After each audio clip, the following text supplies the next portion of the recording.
please. Raleigh? Here. Mexico? Alcatraz? Here. El Centro? Here. Oakville? Here. Imperial? Here. Westmoreland? Here. Ironton? Here. And County? Here. Here. Do we have access to the microphone? They're not on. I keep pushing the button.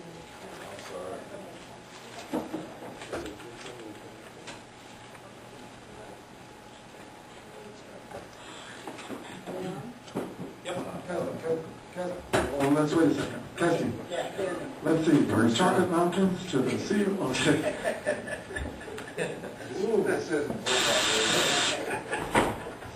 Okay, public comments. Any member of the public may address the council for a period not to exceed 3 minutes on any item of interest not on the agenda. Excuse me for not having my reading glasses. And every time Louis doesn't show up, I don't bring my glasses. The jurisdiction of the council. The council will listen to all communication, but in compliance with the Brown Act, will not take any action on items that are not on the agenda. Does anybody here have any public comments?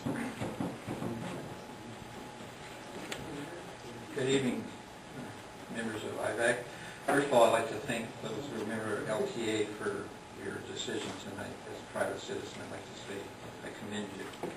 A couple months back, I asked about getting a copy of a traffic study that was done, I believe, by Wilbur Smith. I was told it was on the website. It was not. I called staff and talked to staff about getting a copy and have not. I was just wondering, can it be put on the website so one can see a copy of that traffic study? Thank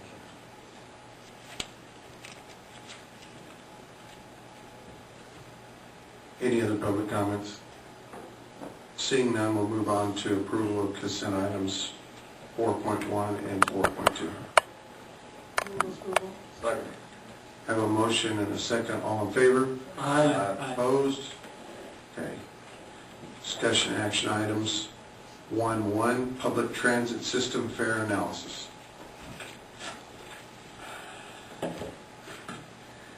Good evening, members of the Regional Council. Kathy Williams, IVAG staff analyst. The Public Transit Systems Fare Analysis Project has reached its conclusion, and what's presented to you this evening is a request for a decision on implementation. By way of background, in the fiscal year 2006-2007, several of the public transit systems experienced operational budget fluctuations. You directed staff and provided a budget for us to hire a consultant prepared analysis of what the fares were that were being collected by the various systems. We appeared before you on May 28th, and after a brief presentation, we requested that you select option 3 as the preferred alternative. For Imperial Valley Transit, the IVT Blue Line, and AIM Transit, the regional services.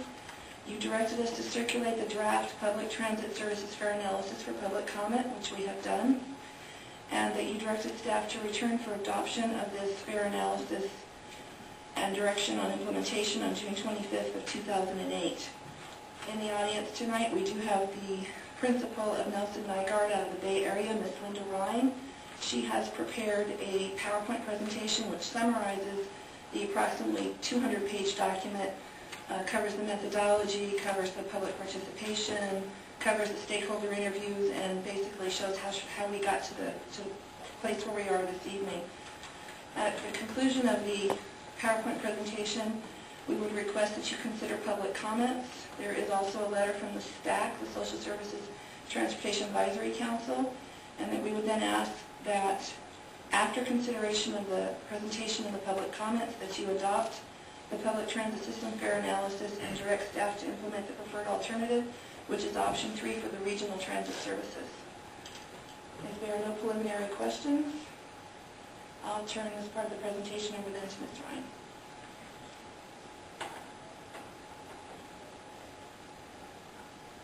Hi, good evening. I'm going to make a presentation and then be happy to answer questions. Just to review what Kathy had said, the study we conducted looks at all the public transit services here in the county. We began it last fall. It included both a technical analysis as well as interviews with key stakeholders throughout the community. We talked to riders, we talked to students at Imperial Valley College, and all of our outreach included Spanish translation to make sure we reached the targeted audience. One of the questions you might ask is, why are we doing this fare study now? One of the primary reasons is that there are requirements for fare box recovery ratio for Imperial Valley Transit and the city dial ride services. The requirement for Imperial Valley Transit is 13.8%. It's an odd amount, but that represents how much revenue must be collected from the fare box. Other project objectives are to make sure that the fare structure that we propose is equitable for all passengers, it doesn't negatively impact anyone, and that it's easy from both passengers and drivers' perspective.